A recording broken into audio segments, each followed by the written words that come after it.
Welcome to the deep dive. Today, we're plunging into a really unique side hustle. We're exploring mom's side hustle, Wait. flipping pallets. Yeah. Our insights are coming straight from Tammy Rings's Kindle ebook, and also some supplemental stuff from Mom's Pallet Profit, flipping for family wealth. Right. So our mission today is really to unpack how, everyday skills can genuinely turn into significant financial opportunities, especially for busy folks looking for flexible income. Mm-hmm. We're diving into the world of liquidation pallets. It might sound a bit niche, maybe, Mm-hmm. but it holds surprising potential, and it connects to skills, well, skills a lot of us already use. And that's really the core of it, isn't it? The Yeah. liquidation market itself is huge. We're talking a multi-billion-dollar industry. Oh, billions. Billions. Yeah. And it's one that most people just, completely overlook. So this deep dive isn't just about defining pallet flipping. It's about revealing why this market has grown so explosively. And the opportunities it presents now for individuals, not just big corporations. Yeah. It's about learning how to leverage this massive supply chain for your own personal advantage. Right. And the appeal, the promise, it starts with something that sounds almost, well, unbelievable, like turning $300 into $3,000 from your living room. Yeah, it catches your attention. Definitely. And without any of those like complicated MLM or pyramid schemes you hear about, Right. for so many busy households, the side hustle seems to hit on so many pain points. Like, are you stressing about unexpected costs, new school clothes popping up, or, the car needs a repair? Always something. Always something. Or do you find yourself, watching every penny, dreaming of family vacations that just feel out of reach? Or maybe you're just like scrolling on your phone during soccer practice, wishing you could turn that downtime into actual money. These are incredibly common challenges, yeah.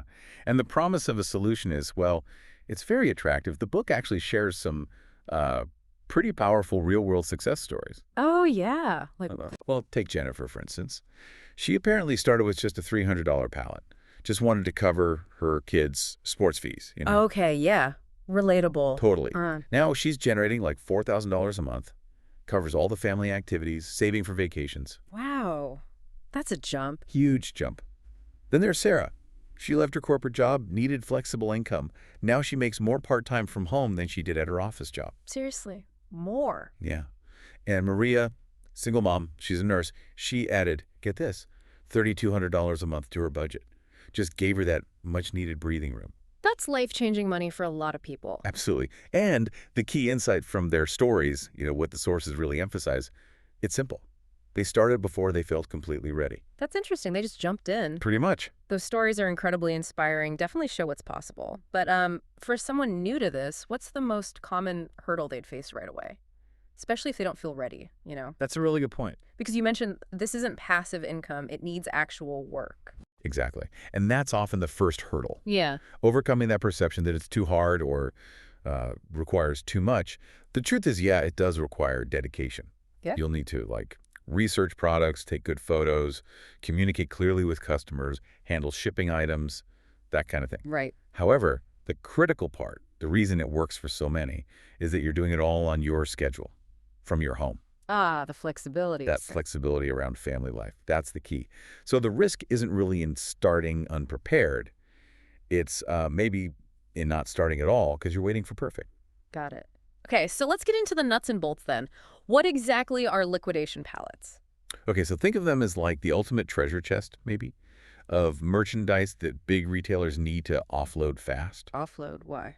Well, it could be customer returns, stuff people bought online and sent back, or shelf pulls items that were on display, overstocks, they just ordered too much, or even unsold seasonal goods, like Yeah. Christmas stuff in January. Okay, makes sense. And what's really interesting here is how many people, especially busy parents maybe, already have the skills for this without even realizing it. Like what kind of skills? Well, a comparison shopping, right. Spotting a good deal, identifying value, instinctively knowing what other families actually need and want to buy. Those are core skills here. Never thought of it that way. So as we dig into finding these opportunities, it's important to know they're not all the same, right? Definitely not. The sources talk about 4 main types, each with its own, personality and maybe a best approach for someone starting out at home. Yep, let's break them down. Okay, first up, customer returns. These sound like the wild card. They really are. a total mixed bag. Some items might be basically new, others used, maybe defective, sometimes still sealed. So a gamble. A bit. Usually about 60–70% is sellable, so it's kind of a treasure hunt. Yeah. Probably best for folks who enjoy that thrill of discovery, Yeah. and maybe have a knack for quick problem solving or fixing small things. Okay, what's next? Then you got overstock. This is often the safer bet, especially for beginners. Why safer? Because these are generally brand new, unsold items. You're looking at maybe 85–95% sellable condition, much more predictable income. Nice. Any catch? Just got to watch out for like seasonal stuff that's way out of season, or maybe tech that's become outdated, but otherwise pretty solid. Got it. Number 3. Shelf poles. These can be a real sweet spot. Yeah. Think display items, maybe end-of-season goods pulled from shelves. Okay. Condition. Usually pretty good, maybe 75–85% sellable. Often they've just got minor cosmetic issues like dusty packaging or something. Great for quicker turnaround, and you often find premium brands in these. Premium brands, interesting. And the last one sounds a bit scary. Salvage. Yeah, salvage pallets are definitely high risk, high reward. These are damaged or incomplete items. You're lucky if 30–50% is directly sellable. Oof. Why bother then? Because the margins can be huge if you're willing to put in the work. If you love DIY, if you're good at fixing things, or even just taking things apart for valuable components, this could be your niche. Ah, so for the tinkerers. Exactly. You're unlocking value that others just see as junk. Okay, that makes sense. It's helpful to see the different paths. And stepping back for a sec, it also helps to picture the whole supply chain, right? Oh, so? Well, you have the retailer needing to clear inventory. They sell it cheap to a liquidator. Okay. That liquidator then sells pallets to you, the reseller. And then you sell those items to, say, local families or online. Right. Retailer liquidator, not me customer. Exactly. And understanding that flow helps you negotiate better prices because you kind of know everyone's margins. You can spot if a supplier's price seems too high. And maybe build relationships? Potentially, yeah. It also helps you time your purchases, like maybe buy when supply seems high after a holiday return season. And this whole model, it works so well for busy people because it solves multiple problems at once. Retailers ditch dead inventory. Families get good stuff cheaper. Keeps things out of landfills too, right? Huge environmental plus. Yeah. Keeps usable goods circulating. And of course, for your family, it creates income potential on flexible hours. What about the math? How does it work profit-wise? It's pretty simple, really. Retailers would rather get maybe 10–20% of the original price, the MSRP, than pay storage or disposal costs. Pennies on the dollar, basically. Pretty much. This lets flippers like you buy super low, and then you can aim to sell at maybe 40–60% of the original MSRP. Still a great deal for the end buyer, but a solid profit margin for you.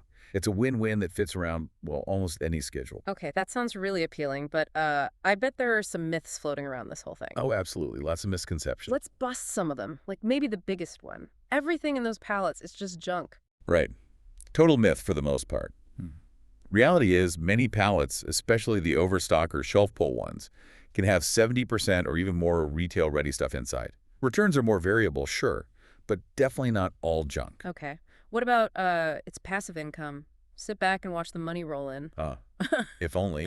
No, as we said, it's an active business. Requires research, listing, photos, customer service, shipping. But the key is? It's active on your schedule, even if that's in your pajamas after the kids are asleep, but definitely not passive. Gotcha. Another one. You need a huge warehouse. Feels like you'd need tons of space. Yeah, people picture overflowing warehouses, but the truth is, many successful flippers start small. Spare bedroom, corner of the garage. Really? Yeah. Some even organize, like, pallet parties with friends to sort through stuff together. You scale the space as you grow, if needed. Okay, that's manageable. What about the idea that only big buyers get the good deals? Like the little guy gets scraps? Also largely a myth. Sometimes, actually, small buyers can get better per-unit pricing on specific niche pallets that the big guys aren't interested in. Things that work perfectly for selling locally or in specific online groups. Interesting. Okay, last myth. You have to buy blind. Just hope for the best. Nope, not usually true anymore, especially from reputable liquidators. Experienced sellers often provide manifest lists of what's supposed to be inside. Supposed to be. Well, manifests aren't always 100% accurate, especially with returns, but they give you a good idea. Plus, many provide photos, sometimes doggos, and even condition reports or grades for the pallet overall, so much less blind than it used to be. Good to know. So this whole idea of flipping and reselling, it's not really new, is it? Not at all. What's fascinating is how it's evolved. Before the 2000s, reselling was mostly, local stuff. Garage sales, maybe consignment shops, classified ads in the paper. Right, old school. Liquidation existed, but it's mostly big industrial buyers back then. Yeah. And bam, the 2000s hit, and you get the eBay revolution. eBay changed everything. Totally democratized resale. Suddenly, someone, a mom in Ohio, could sell something to a family in California. Those early liquidation-savvy home entrepreneurs often became huge eBay power sellers. Okay, then what? The 2010s brought what the sources called the return tsunami. E-commerce just exploded, right? Amazon effect. Exactly. And with more online sales came way more returns. Like it went from $100 billion in returns annually in 2010 to $428 billion by 2020. Whoa, that's a lot of return stuff. Massive volume. And that created this just unprecedented amount of merchandise flooding the liquidation market. Huge opportunity. And now, the 2020s. Now we're in the social commerce boom. Big platforms like Whatnot, Facebook Live Shopping, even TikTok Shop. Live selling. Yeah, it's flipping into this interactive, almost entertainment thing. People host virtual garage sales right for their living rooms, build communities around their finds. Huh. So, connecting all these dots, what does it mean for someone listening right now? Why is now maybe the golden age for home entrepreneurs, as the sources put it? Well, look at the numbers. We're talking returned exceeding $816 billion annually now. Billion with a B. Again. Again. And estimates are that a staggering 85% of those returned items are still perfectly sellable. Maybe need a quick clean, maybe minor fix, maybe nothing at all. That's incredible. So the supply is just constant. Constantly replenishing, massive supply, just waiting to be recirculated. Yeah. Now, couple that with the rise of live shopping, projected to hit $35 billion by 2026. Wow. It means you're not just selling items, you're connecting with a built-in audience that's actively looking for deals, often right from their phone. And people seem more open to secondhand stuff now too, right? Sustainability. Huge factor. Yeah. Increased consumer demand for secondhand, driven by wanting to be more sustainable and also just wanting better value. Plus, more people than ever are looking for flexible ways to make money from home. So it's like a perfect storm. Pretty much. You've got massive supply, these mom-friendly platforms that are mobile-first with built-in audiences, accessible tools. Everyone has a smartphone, right? Yeah. Tons of information available online for pricing research and really strong online communities where flippers share tips and strategies. It's genuinely a very exciting time to jump in. Okay, so if someone's thinking, all right, I'm intrigued, what are some key concepts or terms they absolutely need to grasp? Good question. To really navigate this space, there's some essential lingo. So you've decided to buy a pallet. How do you even know what's potentially inside? That's where your manifest comes in. The list. Exactly. Think of it as your initial treasure map. It's the inventory list of what's supposed to be in that pallet. Keyword, supposed. Okay, what else? A really common pitfall is getting hung up on MSRP, manufacturer's suggested retail price. The sticker price? Yeah. And frankly, it's often kind of irrelevant for resale. Your real focus needs to be the actual resale value. Yeah. What are people actually paying for that item right now on places like eBay or Facebook Marketplace? Okay, so current market value is king. Absolutely. That's the number that dictates your potential profit, not some fantasy MSRP from a year ago. Makes sense. What about condition? Crucial. Understanding the grading system liquidators use is key. Usually something like A grade is basically new, B grade might have minor cosmetic issues, open box maybe, C grade shows noticeable wear or might need minor repairs, and D grade is usually just for parts or major repair. Knowing the grade tells you a lot about the work involved. Exactly, and the likely resale value. And one more thing, often overlooked initially, shipping zones. How items get to the customer? Both how the pallet gets to you and how you ship items out. Shipping costs are distance-based, right? Those costs can eat into your margins quickly if you're not calculating them correctly when you price things, especially heavier items. Right, got to factor that in. Okay, so you've got the lingo down. What about tracking progress? What numbers really matter? The books stress keeping it simple, right? Yes, definitely keep it simple, especially at first. Don't get bogged down in complex spreadsheets. Focus on a few key metrics. Like what? First, your cost of goods sold, or COGS. This isn't just what you paid for the pallet. Gotta include everything. Everything. Pallet price, shipping to you, Yeah. any storage costs, your processing time, yes. Pay yourself for your time, any repair costs, shipping to the customer, platform selling fees, payment processing fees. All of that is your true COGS per item. Okay, that's comprehensive. What else? Your sell-through rate. Basically, what percentage of the items you listed actually sell, say, within 90 days? Is there a benchmark for that? Industry average is maybe 65, 75%. But the sources suggest that savvy home entrepreneurs, people who really know their local market or niche, often do better. They're buying stuff they know people want. Good point. Next metric. Average selling price, or ASP. Simple one. Total revenue divided by the number of items sold. Helps you see what price points are working, which categories are most profitable for you. Find your sweet spot. Exactly. And finally, track your return rate from your customers. Aim to keep this really low, ideally under 5%. How do you manage that? Mostly by being super honest in your listings. Take clear photos of any flaws. Describe things accurately.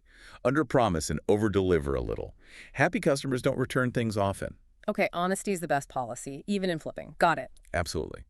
And all this kind of boils down to what the source calls the mom flipper's mindset, though really, these principles apply to any home entrepreneur doing this. What's the mindset? First, think like a family shopper. Trust your gut instincts. You probably already know what sells, what's a fair price, what people in your community are looking for. Leverage that knowledge. Use your built-in market research skills. Exactly. Second, prioritize volume over perfection, especially when you're juggling this around family or another job.